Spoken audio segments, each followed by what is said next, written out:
Hello, everyone, and welcome to the Office on Violence Against Women Fiscal Year 2024 Sexual Assault Services Culturally Specific Program Pre-Application Information Session. On behalf of the Office of Violence Against Women, the Sexual Assault Services Culturally Specific Program welcomes you to this call. I'm going to turn it over to the Grants Financial Management Division, Michael Sterling, Team Lead. Good afternoon, good morning, everyone. My name is Michael Sterling from the Grants Financial Management Division team. In the next couple of slides, we are going to focus on aspects on your application that relate to the documents that our financial team, the Grants Financial Management Division, also known as GFMD, reviews. More specifically, we'll discuss some items that GFMD has identified from prior year's applications that could help with expediting our review process. So for today, we're going to highlight certain aspects of the pre-award risk assessment and provide you with a link to a detailed webinar on how to develop the budget that will be included in your application. First, we'll highlight the items identified in the summary data sheet, which is completed by all applicants. Specifically, two items we would like to address are the single audit response and the IRS three-step safe harbor procedure. OVW requests that all applicants provide a statement as to whether they have expended $750,000 or more in federal funds during their last fiscal year. If they have, then they indicate that and also specify the end of their last fiscal year. However, GFMD is finding that applicants do not always include all of this information. Please ensure that this question is answered in its entirety on the summary data sheet, which is question 3. Another item that we like to highlight from the solicitation is specifically for nonprofit organizations. If you use the IRS three-step safe harbor procedure to determine your executive's compensation, you are required to provide a disclosure letter. Please refer to the solicitation for further details and a link to a sample letter. Note that there are 4 required parts of this disclosure letter. The sample letter provided outlines all 4 parts of the disclosure. So please make sure to follow the sample and provide a response to each of the 4 parts. Next item we would like to discuss is the pre-award risk assessment questions, which assist GFMD during their pre-award risk assessment review for all applications. Each applicant must prepare a response to all 11 questions, and each question has multiple parts. We've noticed from prior years that applicants do not always fully answer all parts of the questions, which in turn requires GFMD to reach out to the applicant and which may delay the funding decision. Some of the common issues we've encountered have been, for example, question 2, where the applicant indicates that they do indeed have internal policies, but they do not provide a brief list of topics covered in their policies and procedures. On question 3, some applicants fail to provide a brief summary of the organization's process for tracking expenditures, and more specifically, whether or not it's tracked budgeted versus actual expenditures. These are just a few examples, but in general, please make sure that you read each piece of each question and provide a full and comprehensive response. Next slide, please. This next slide will quickly highlight some resources that are available as you are creating the budget to be submitted for your application. Over the last couple years, GFMD has developed a detailed webinar presentation on how to develop a budget to be submitted with OVW applications. This presentation addresses some of the challenges that you may face with your budgets and provides some insight on OVW's budget review process. This webinar can be found on the link on this slide. Next up is the uniform guidance, which can be found at 2 CFR 200. Use your favorite search engine to find this one. Other resources include the Department of Justice Financial Guide and the solicitation itself. Next slide, please. We know this can be a lot of information to process. So if you have any questions about the GFMD information discussed, please feel free to contact the GFMD Help Desk at 888-514-8556 or by email at ovw.gfmd@usdoj.gov. And now I will leave it open for any questions that you may have regarding the Grants Financial Management Division portion of the solicitation. There is a question that came up in the chat box. The question is, are we required to have an audit to apply? So if you meet the requirements per the uniform guidance for the single audit, and the single audit is if you have expended more than $750,000 of federal funds in your last fiscal year, you are required to complete a single audit. This is a more in-depth audit that an external auditor that your organization would hire to complete. And that is completed and submitted to the Federal Audit Clearinghouse. To submit an application, an audit is not required to be included, but during our pre-award risk assessment review, we will check that. As indicated in the slides, in the summary data sheet, you have to provide a statement specifying if you have expended $750,000 or more in your last prior fiscal year. And if that is a yes, we will check to see if your single audit has been submitted in a timely basis to the Federal Audit Clearinghouse. Another question came, if you never spent $750,000, is your organization disqualified? Again, the single audit is not an application requirement. This is a federal regulation. An organization, not every organization will expend over $750,000, so they're not required to submit a single audit to the Federal Audit Clearinghouse. So that single audit is not a part of the application. What is part of the application is that if you do expend over that amount, you are meeting the requirements of the federal regulations, which is you have to complete a single audit. So if you do not meet that $750,000, if you have not expended $750,000 of federal funds in your last fiscal year, you're not required to submit a single audit, and that is not something that is going to be submitted with the application.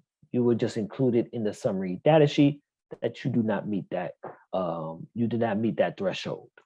And there was another question they asked, will they have access to the slides? So I'm guessing they will have access to these slides after the presentation. Is that correct? Yes, that's correct. Are there any additional questions for Michael? Okay, thank you so much, Michael. I really appreciate you taking the time to come onto the presentation today. Welcome. Have a good day, everyone. You do as well. My name is Tanette Gassa, and I'm a team lead at the Office of Violence Against Women. I've managed this program since 2015. Before we begin, during the presentation, you may submit your comments or questions in the Q&A box. Questions will be answered at the end of this session or during the Q&A session. OVW is a component of the United States Department of Justice, Created in 1995, OVW administers grant programs authorized by the Violence Against Women Act and subsequent legislation, and provides national leadership on issues of domestic violence, dating violence, sexual assault, and stalking.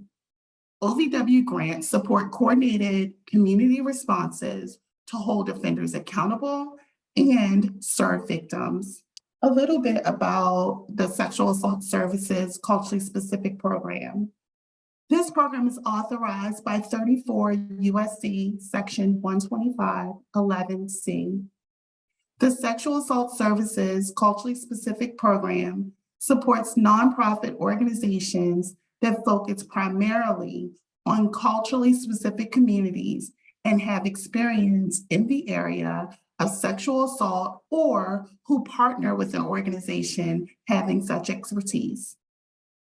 The goal of the SAS Culturally Specific Program is to establish, maintain, and expand sustainable, culturally appropriate services that address the unique needs and challenges of victims of sexual assault from culturally specific communities. Pursuant to 34 USC, culturally specific services means community-based services that include culturally relevant and linguistically specific services and resources to culturally specific communities. Pursuant to 34 USC Section 12291(a)(6), culturally specific means primarily directed towards racial and ethnic minority groups as defined in 42 USC Section 300U/6G. Section 300U-6G defines racial and ethnic minority groups as American Indians, including Alaska Natives, Eskimos and Aleuts, Asian Americans, Native Hawaiians, and other Pacific Islanders, Blacks, and Hispanics. Purpose areas pursuant to 34 USC Section 125(11)(c), funds under this program must be used to support the establishment, maintenance, and expansion of culturally specific intervention and related assistance for victims of sexual assault. Pursuant to 34 USC 125(11)(b)(2)(c), such intervention and related assistance may include 24-hour hotline services providing crisis intervention services and referral, accompaniment and advocacy through medical, criminal justice, and social support systems, including medical facilities, police, and court proceedings, crisis intervention, short-term individual and group support services, and comprehensive service coordination and supervision to assist sexual assault victims and family or household members. Information and referral to assist the sexual assault victims and family or household members. Community-based, culturally specific services and support mechanisms, including outreach activities for underserved communities, development and distribution of materials on issues related to the services described above. Pursuant to 34 USC 12291(a)(7), culturally specific services means community-based services that include culturally relevant and linguistically specific services and resources to culturally specific communities. OVW does not fund activities that jeopardize victim safety, deter or prevent physical or emotional healing for victims, or allow offenders to escape responsibility for their actions. Applications that propose any such activities may receive a deduction in points during the review process or may be eliminated from consideration. Information on activities that compromise victim safety and recovery or undermine offender accountability may be found in the solicitation companion guide. The activities listed below are out of program scope and will not be supported by the program's funding. Applications that propose activities deemed to be substantially out of scope may receive a deduction in points during the review process or may be eliminated from consideration. Research projects. Funds under this program may not be used to conduct research. Activities focused on prevention efforts and training, i.e. bystander intervention, social norms campaigns, presentations on healthy relationships. Okay. Sexual assault forensic medical examiner programs, sexual assault response team coordination, providing training to allied professionals and the community, for example, law enforcement, child protective services, prosecution, or other community-based organizations. Limited training that directly supports the services provided by the project may be provided to grantee staff and project partners. However, any training activities will require prior approval from OVW. Anticipated number of awards is 20. The period of performance will start on October 1st, 2024. Anticipated total amount to be awarded under the solicitation is $7.5 million. Anticipated maximum dollar amount of awards is $375,000. The period of performance is 36 months. Federal award information or types of applications, new. Applicants that have never received funding under this program or whose previous funding under this program expired on or before April 9th, 2023. To be considered continuation, applicants that have an existing or recently closed / after April 9th, 2023, and awards under this program. Continuation funding is not guaranteed. Planning grants. Applicants must be culturally specific organizations and have a partner with a demonstrated history of providing sexual assault victim services. Up to 4 planning grants will be awarded. There are 2 phases. Phase 1, or the planning phase, up to 24 months for $100,000. Note, planning grantees will not provide direct services to sexual assault victims and or survivors during phase 1 or the planning phase. Phase 2, direct service provision, is $275,000. Planning grants under this program will be made for up to $100,000 for a period of up to 24 months. Funds must be used to establish culturally specific sexual assault services. Proposed activities may include, but are not limited to, the following: participating in site visits, peer-to-peer exchange, technical assistance events, developing relevant policies and procedures, delivering culturally specific sexual assault training to staff and leadership, funding a project or planning coordinator, creating and or revising program documents, coordinating and conducting planning meetings, establishing an advisory or consulting committee. Include a tentative timeline for carrying out the proposed planning activities. Applicants applying for a planning grant are required to set aside $15,000 of the total budget for OVW training and technical assistance. These funds will be used during the period of performance of the grant project. Planning grants phase 2, 24-hour hotline services providing crisis intervention, services and referral, accompaniment and advocacy through medical, criminal justice, and social support systems, including medical facilities, police, and court proceedings. Crisis intervention, short-term individual and group support services, and comprehensive service coordination and supervision to assist sexual assault victims and family or household members. Information and referral to assist the sexual assault victim and family or household members.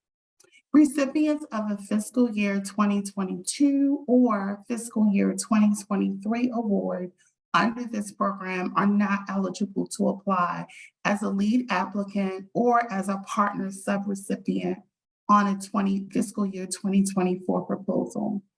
Likewise, an organization that is a partner or subrecipient of a fiscal year 2022, fiscal year 2023 award is not eligible to apply as the lead applicant or as a partner subrecipient on a fiscal year 2024 proposal. Note, current grantees with a substantial amount of unobligated funds remaining, 50% or more of the previous award as of March 31st, 2024, without adequate justification may not be considered for funding or may receive a reduced award amount if selected for funding for fiscal year 2024. Mandatory program requirements, OVW-sponsored training and technical assistance. OVW may conduct a program assessment or evaluation necessitating grantee involvement. Therefore, recipients may be expected to dedicate some OVW-funded time and resources to participating in an assessment or evaluation. The provision of sexual assault victim services to non-intimate partner sexual assault victims. Applications proposing projects to serve only victims of intimate partner sexual assault will be removed from further funding consideration. Note, planning grantees will not provide direct services to sexual assault victims and/or survivors during the initial 24-month project period. I'm going to now go into the eligibility information. Who is eligible to apply?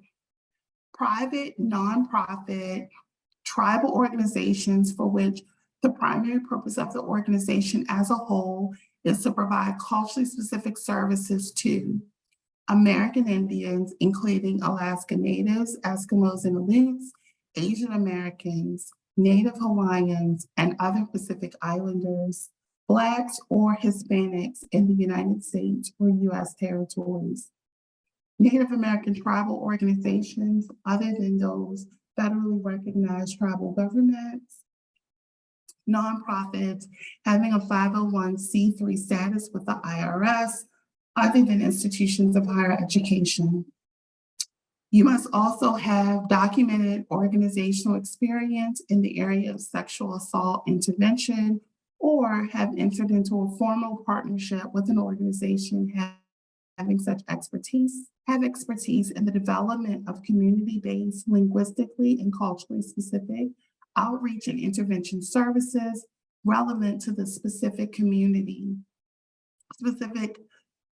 outreach and intervention services relevant for the specific communities to which assistance would be provided, or have the capacity to link to the existing services in the community tailored to the needs of culturally specific populations.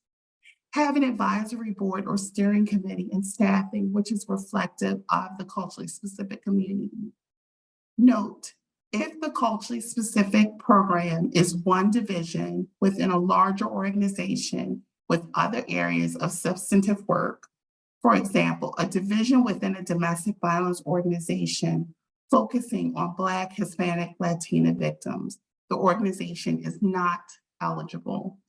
To ensure the projects supported by SAS cultural funds are implemented by eligible organizations within the required expertise, applicants must document their expertise and/or the expertise of their project partners. Applicants must submit either a memorandum of exemption or a memorandum of understanding. For more information on the required contents of the MOE or MOU, see the Memorandum of Understanding and Other Supportive Documents section of the solicitation.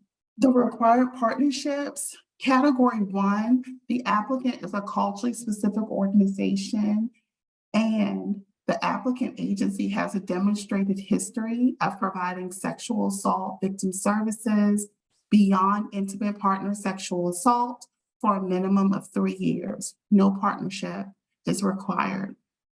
Category 2, the applicant is a culturally specific organization and will be partnering with another culturally specific organization that would otherwise be eligible to apply independently under the SAS culturally specific program. And either the applicant or its partners has a demonstrated history of providing sexual assault victim services beyond intimate partner sexual assault for a minimum of 3 years. Category 3, the applicant is a culturally specific organization with less than 3 years of experience providing sexual assault victim services beyond intimate partner sexual assault. The applicant will be partnering with an organization with a demonstrated history of providing sexual assault victim services that is otherwise not eligible to apply independently under the SAS Cultural Program. In such a case, partner compensation is limited to $30,000 for the 3-year award period. The partner must use these funds to provide technical assistance on sexual assault and related victim services to the applicant. This is a chart reflecting what was just read. OVW will consider only one application per organization for the same service area. In addition, if an applicant submits multiple versions of the same application, OVW will review only the most recent system-validated version submitted before the deadline. Application and submission information will be next. The complete application package, the solicitation, including links to the required forms, is available on grants.gov and on the OVW website. Applicants wishing to request a paper copy of these materials should contact 202-307-6026 or ovw.sasp.cultural@usdoj.gov. Applicants are strongly encouraged to submit a letter of non-binding letter of intent to ovw.sas.cultural@usdoj.gov by March 7, 2024. Interested applicants who do not submit a letter of intent are still eligible to apply. For technical assistance with grants.gov, contact grants.gov applicant support at 1-800-518-4726 or support@grants.gov. For technical assistance with Just Grants, contact OVW Just Grants support at 1-866-655-4482 or ovw.justgrantsupport@usdoj.gov. The applicant contact is the proposal narrative, budget detail worksheet and narrative, memorandum of understanding or memorandum of exemption signed and currently dated. And by currently dated on or after January 1st, 2024. The proposal abstract must provide a short summary, no more than 2 pages, double-spaced, of the proposed project, including names of applicant and partners, project title, purpose of the project, including goal and intended outcome, primary activities for which funds are requested, who will benefit, including geographic area to be served, and products and deliverables. The project abstract, which is to be entered into a text box in Just Grants, will be scored, but will not be scored, but is used throughout the review process. The data requested with application includes 3 questionnaires that must be completed in Just Grants, but are not scored. The pre-award risk assessment, the applicant entity questionnaire, and the SAS culturally specific summary data sheet. Although the questionnaires must be completed in Just Grants, the questions can be reviewed in appendices B, C, and D of this solicitation. The proposal narrative may not exceed 20 pages double-spaced. The purpose of the proposal not applicable to planning grants, what will be done, who will implement the proposal. The total point value for the proposal narrative section is 60 points. This is broken out for planning grants and non-planning grants.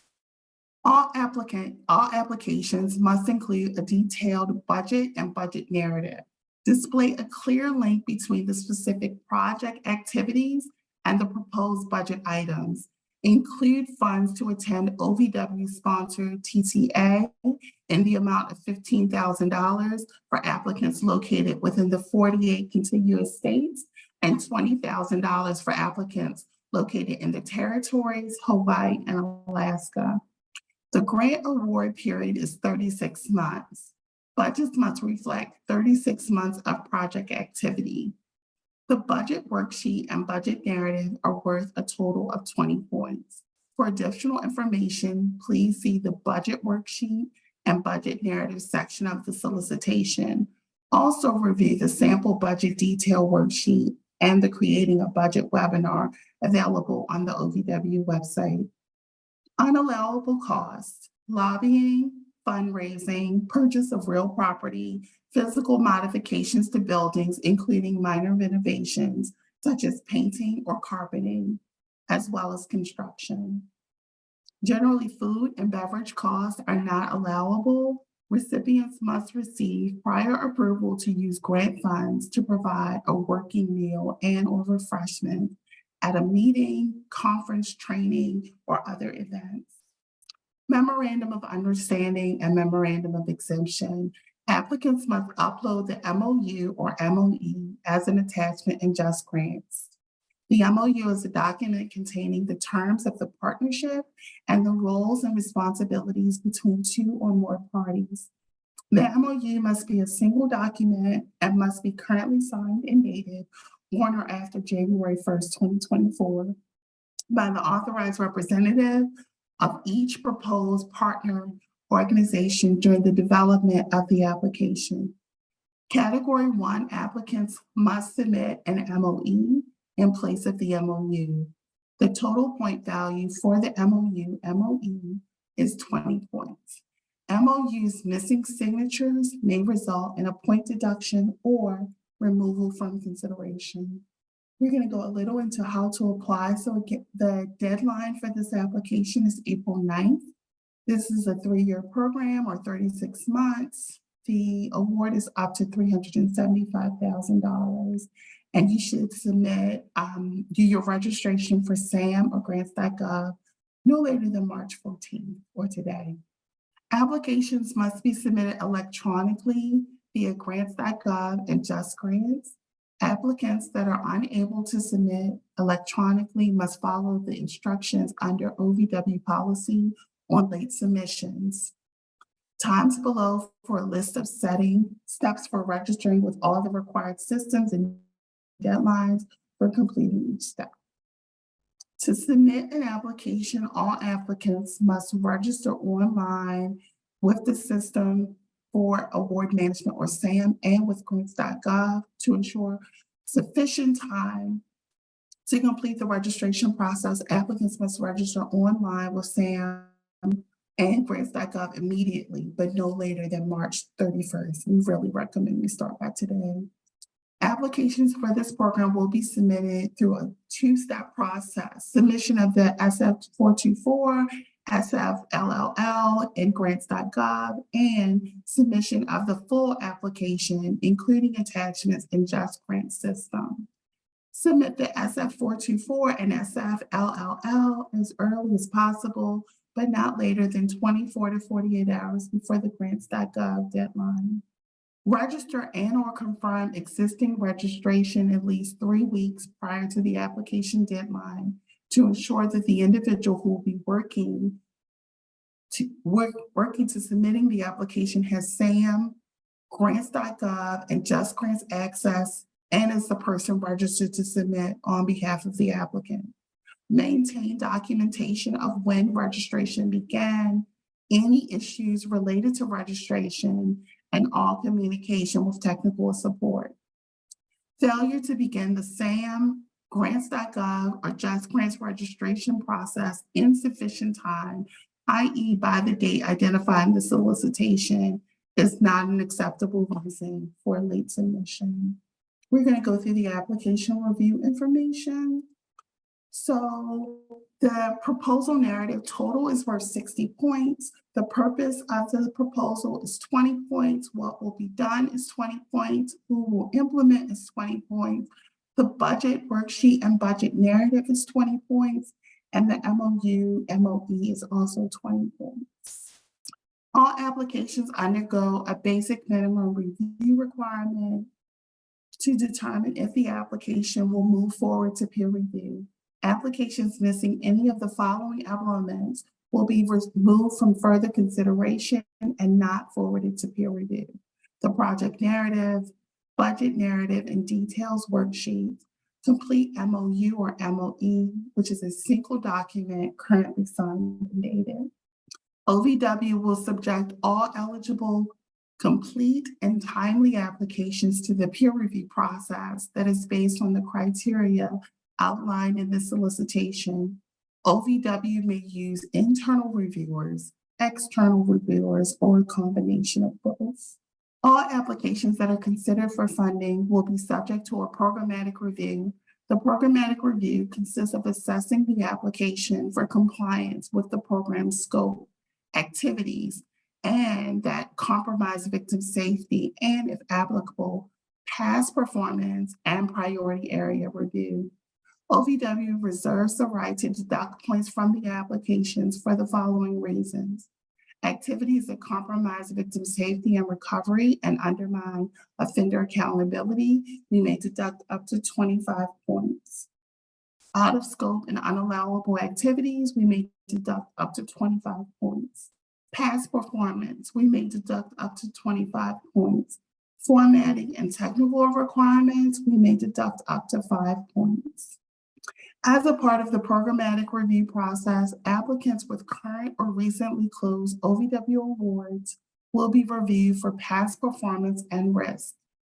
An applicant with considerable past performance issues may receive a deduction in points as described or be removed from consideration entirely, regardless of the applicant's peer review score.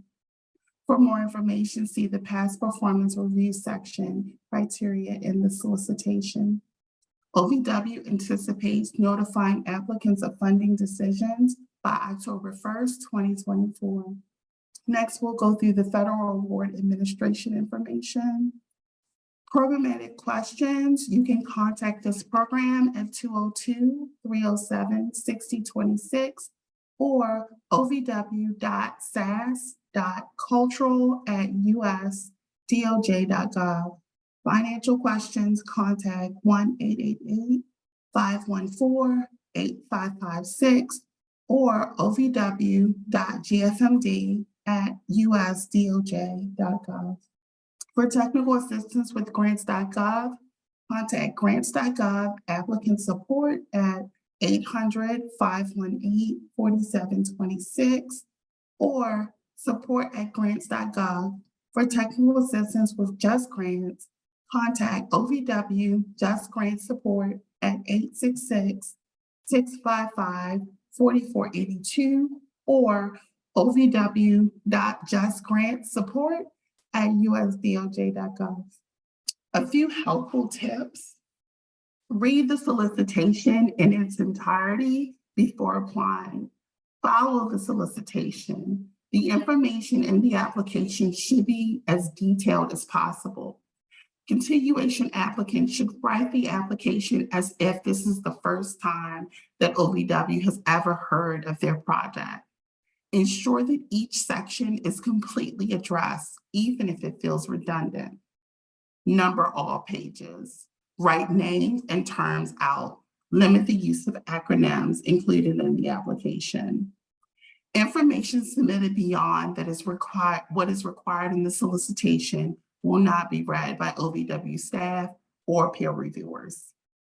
Utilize the fiscal year 23 solicitation companion guide. Visit justgrants.usdoj.gov for helpful guidance on application submission. A few additional tips. Use the checklist in the solicitation. Have a second reviewer check your application. Connect your budget to the project narrative. MOU partners do not need to be local. Culturally specific activities are allowed and encouraged. You must be a culturally specific organization. think about how you're responding to the gaps in services. Remember, OVW funds are your tax dollars coming back into your community. Apply, apply, apply, and start now. We're going to go ahead and move to the question and answer portion. So I'm going to stop sharing my screen. Okay, so I'm going to read through each question. If you have additional questions, feel free to keep adding them in. So where it asks us to, this is from Jason, where it asks us to describe the communities in the service area, including but not limited to traditionally underserved populations such as communities of color, people with disabilities, people who are deaf or hard of hearing, persons with limited English proficiency, older adults and LGBTQ plus communities. Does this mean we should describe the overall community makeup? We are in New York and it's hard to summarize the whole city or the culturally specific community that is the focus of the project. You should respond to the culturally specific community that you're intending this project to be for. I hope that answers the question. If you are working at some of those intersections, you can absolutely speak to that as well. How does the partner demonstrate that they have been providing sexual assault victim services for 3 years? So if you look at what is requested in the Memorandum of Understanding and Memorandum of Exemption, it's going to ask you for a list. It has like a list of questions that are going to get at how many survivors that you served in the last 3 years.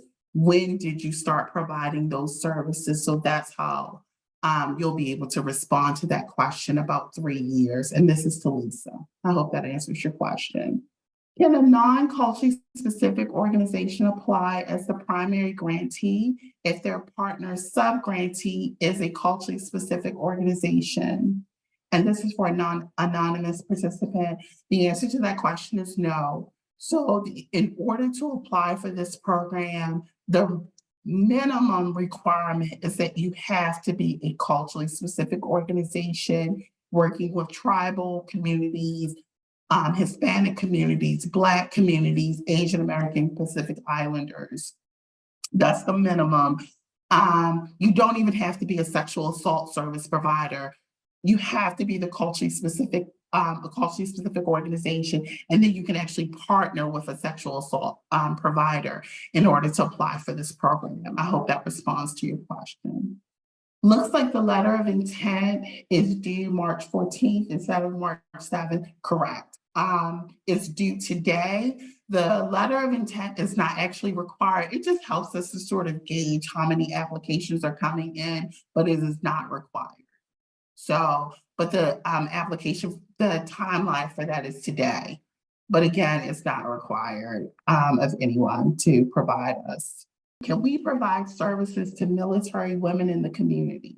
So this is a culturally specific program. So, but you can do things at the intersections. So if you were a culturally specific organization that wanted to work with the military, so you're a culturally specific organization that wants to work with Hispanic survivors of military sexual assault, you would absolutely be able to apply to this program. Just remembering that it has to be a culturally specific organization in order to apply. And I hope that answers your question. Will funding, harvesting, and cooking of traditional foods be allowed as culturally specific program elements for this grant? So when we talked about the fact that you can't do any sort of purchasing of food, that really is regarding, like, if you wanted to do food for staff, if you wanted to do food for a training or conference or something like that, you're not permitted. But you are permitted to do food that is for the survivors and their children. So if you wanted to do an activity for your survivors, you would be permitted to do that. I will say this, you have to send in some information to get approval from OVW because we want to make sure that it's for survivors and their children as opposed to staff. But there is there is some room to be able to do it for survivors. I hope that answers your question. Does the MOE have a page limit? Must it follow the same formatting requirements as the narrative, double spaced, etc.? So the MOE does not have a page limit or a minimum requirement. We just request that when you look in the solicitation, that you answer all of the questions that are listed there. And then of course, make sure that you sign and date that MOE and that it's signed and dated at least after January 1st, 2024. I hope that responds to your question. Can you share what the score cutoffs for funding in previous competitions have been? So we actually don't have score cutoffs, really, and we don't share the scores. We will share the peer review comments. Those can be shared, but we don't share the scores. I hope that responds to your question. For planning grants, do we make a budget for the planning and implementation $375,000 or $100,000 when writing the proposal narrative? Only do the planning portions correct. So for the planning grants, the total award is $375,000. So you'll do an initial budget of just $100,000, which is for the planning phase. And then you'll do a second budget, which is the remainder of the award, which will be $275,000. I hope that responds to the question. Anonymous participant, if the majority of people that an organization serves are from BIPOC communities, but there is no focus on a specific group, would this organization still be eligible to apply? So your organization has to still be a culturally specific community. So I can give you an example of that. So I'm originally from Baltimore. Where I'm from in Baltimore was an entirely Black community. If an organization were to open up in the area that I was born in, then most likely all of the survivors walking through the door would have been Black.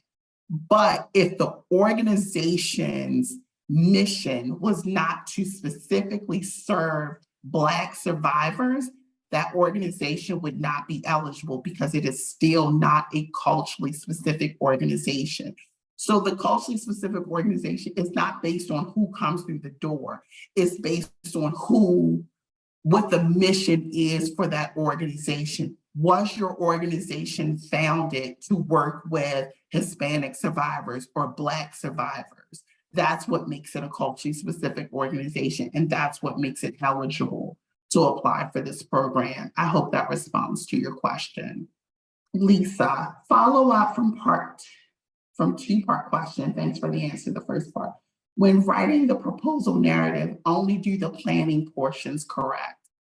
So correct. If you're applying for a planning grant, it's going to tell you that there are certain sections that there's a section that you don't have to worry about doing, but that's written into the solicitation. You'll only have to respond to those questions that are specific to a planning grantee if you're applying for a planning grant.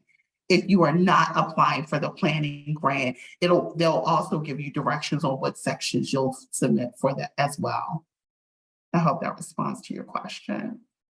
Charlene, if our organization applies for a planning grant, will we automatically be eligible and considered for the full $375,000 planning grant?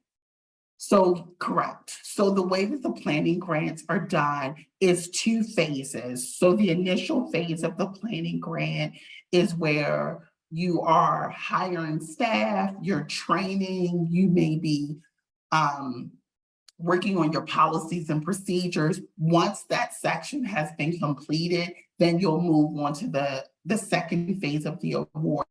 It's not a competitive process after that. You just have to finish that initial stage and then you would be eligible to start the second phase. I hope that responds to your question. Can you repeat if there is a page limit for the MOE, MOU? There is no page limit for the MOE or MOU. So literally, it's just responding to the question. So there's some that we see that are a page or two, and then there are some that we see that are 7 to 8 pages. It really is dependent upon the organization, but there is no page limits or requirement. I hope that responds to your question. If the organization has a contractor providing services that is utilized for sexual assault victims, is that considered to be providing services?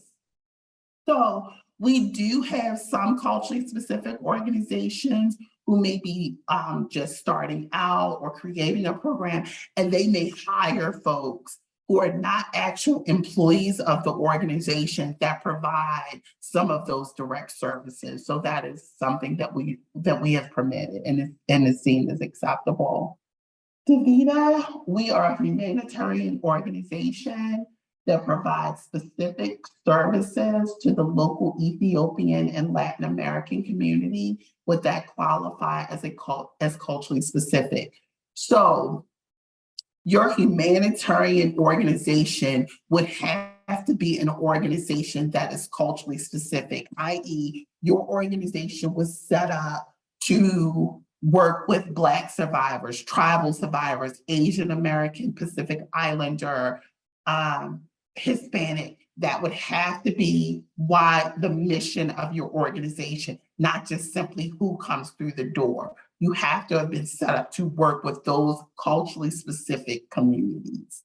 And I hope that responds to your question, DaVita, but if not, let me know. For planning, if awarded, can we put information on our website about the grant program? So for anyone, once you have gotten an award for OVW, we will oftentimes see organizations leverage the fact that they've received an OVW award. That's perfectly appropriate. You can let folks know that you've gotten an award. What you would not be permitted to do as a planning grant is start providing direct services, because as a plan during the phase 1 planning phase, you're not permitted to provide direct services. You're like preparing your organization to do the sexual assault direct service provision. I hope that responds to your question. So for DaVita, we are set up to serve more than one cultural community. Is that okay? That is absolutely appropriate. We have a number of organizations who serve multiple culturally specific communities. The thing that I will still go back to is that your organization has to be set up to work with those communities. So you should have a mission that says you were set up to work with the Latino community or Hispanic community. You were set up to work with the Black community. You were set up to work with the tribal community. It can't simply be who happens to come through your doors. Anonymous participant, for planning grants, if budgeted for, can one of the site visit locations conduct sexual assault training for staff and leadership? From whom can the recipient get training, and does the trainer need to be a partner organization or from OVW? So your MOU partner should be an organization that has at least 3 years of experience providing sexual assault services outside of the context of intimate partner violence.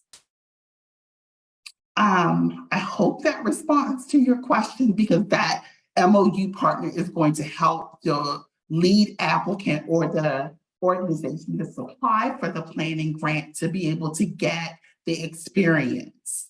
So that's why an MOU partner is required for the planning grantees.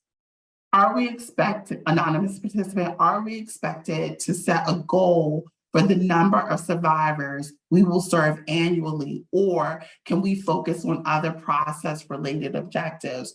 So you'll notice in the solicitation, it's gonna ask you to give an idea of how many folks that you think you're going to serve. You can put those numbers in, but I'll be honest, with OVW, we recognize that that's anticipated and does not always happen. in that way. We know that you have no clue how many people you're going to serve, and we honestly expect that at OVW. Apologies, Michael, apologies if this is redundant. We serve immigrants who are part of multiple cultural communities. Are we eligible? So your organization still, so I'll give you an example. So there are some programs who may be like refugee resettlement programs, for instance. Is a refugee resettlement program eligible to apply? Most of the time they are not, because usually those organizations were not set up to serve the culturally specific community. They're set up to serve refugees who may be from Russia, who may be from Albania, who could be from anywhere. They're not set up to serve organizations based on race and ethnicity. In order to be eligible to apply for this program, your organization has to be one that is set up to serve specific racial and ethnic groups, and those being tribal, Black, Hispanic, and Asian American Pacific Islander. So if your organization was specifically set up to serve those racial and ethnic groups, yes, you would be eligible. If you were not set up to serve those racial and ethnic groups, then you would be ineligible. I hope that responds to your question. Can you, anonymous participant, can you repeat your answer for the page limit? There is no page limit for the MOU. There is also no page limit for the MOE. It can be whatever you feel that it needs to be in order to respond to the questions that we ask for you to answer for your MOU or MOE. I hope that responds to your question. Anonymous participant says the MOE need to be double spaced too. I'm terrified of getting the formatting wrong. It should be double spaced, but again, there's no requirements around how long or how short. It really can be as long as you feel that it needs to be to respond to those questions. But if it's 10, if it's 8, if it's 5, it really is however long you think that it needs to be to respond to the questions. We would not take points off because it was longer or if it was shorter. It really is, they're looking at, I know the peer reviewers, as well as when we do our programmatic review, we're looking at whether or not it responds to those questions. Yeah, thank you from Judith. Great information. No problem. Are there any additional questions? So anonymous participant, what sets great applications apart from good ones? Honestly, the thing that I would really advise is like at the end where I talked about the tips, really respond to all of the questions, even when they seem redundant, still go ahead and respond to those. Also not maybe using a ton of acronyms. Those acronyms, because a peer reviewer may not understand what the acronym stands for. And so you don't want to lose points because you said something, it just wasn't understood because you were using acronyms. I also really highly recommend using the checklist that's at the end, towards the end of the solicitation, because that's going to help to make sure you send in a complete application. I also highly recommend having a second person look at the application. It can be hard to review your own work. So just having like a second set of eyes can be really helpful. But those really are the things, like answer every single question, thoroughly read the solicitation before you start working on it, but start working on it now. don't wait until the last moment. I know a lot of folks are like, well, I've got lots of things to do, but what we find is when people are like rushing at the last minute to finish, sometimes they miss things. And we hate that for you. So, answer all the questions and start now.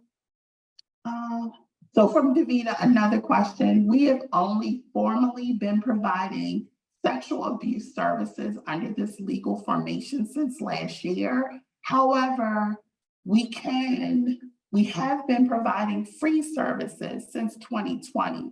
Could we still apply on our own? So the requirement to apply without an MOU partner is you need 36 months of providing sexual assault services. I don't know exactly what your history is, but I would say look at the solicitation and determine if you feel that you have at least 3 years of experience providing sexual assault services. If not, you would be required to have an MOU partner. Anonymous participant, what do you think sets, sorry, I already responded to that one, done. Anonymous participant, can you further clarify the training question answer? Even if partner is an experienced sexual assault organization and applicant is experienced culture-centered organization, additional training may be desired during planning. So are the limitations of restrictions on who can provide training? I think I hope I understand what this question is. You are permitted to receive training from your MOU partners. You can also provide training to your MOU partners. I hope that I'm responding to this question properly. But you cannot provide training outside of your MOU partner because this is a direct services grant. Does that respond to your question? If not, please let me know. Many survivors our organization works with have experienced sexual assault in both interpersonal violence and non-intimate personal violence contexts. But the application seems to ask us to count IPV and non-IPV separately. How should we describe and count these situations? So the reason why it asks for you to count it separately is because if your organization has primarily worked with victims who have experienced sexual assault within the context of domestic violence, if that's the majority of your work, you would not be eligible to apply. You really have to have been providing services outside of the context of domestic violence in order to be eligible for this program. So that's the reason why you have to count it separately. I hope that responds to the question. So because the sexual assault services culturally specific program is one that deals with sexual assault across the lifespan, oftentimes because folks understand that they cannot have primarily responded to domestic violence, they'll talk about people who may have experienced child sexual abuse. They may talk about people who have experienced sexual assault within the workplace. But if the primary work that you've done is within domestic violence, it is not going to be eligible. You're not going to be an eligible program to apply. I hope that responds to your question. The next question is, can we receive training from orgs other than our MOU partner? Oh, is the question. So you absolutely can. So one of the things about our program and that travel set aside money, so if you are within the continental US, it's going to be $15,000. And if you're in Hawaii, Alaska, or the territories, it's going to be $20,000, is you can use that money for training as well. So you can use it for local training, you can use it to go to national trainings, but we absolutely provide you funding. And that's whether you do a planning grant or if you do the full grant straight out the gate, either one of them will allow you to attend a ton of training, and it doesn't have to only be with your MOU partner. I hope that responds to your question. Are there any additional questions? Okay, so if there are no further questions for Tonette, we do appreciate everyone for joining us today on the call. As she mentioned, you'll receive a copy of the slides and a recording as well in the coming days. Thank you so much and have a great rest of your day. Thank you. Good luck with your applications.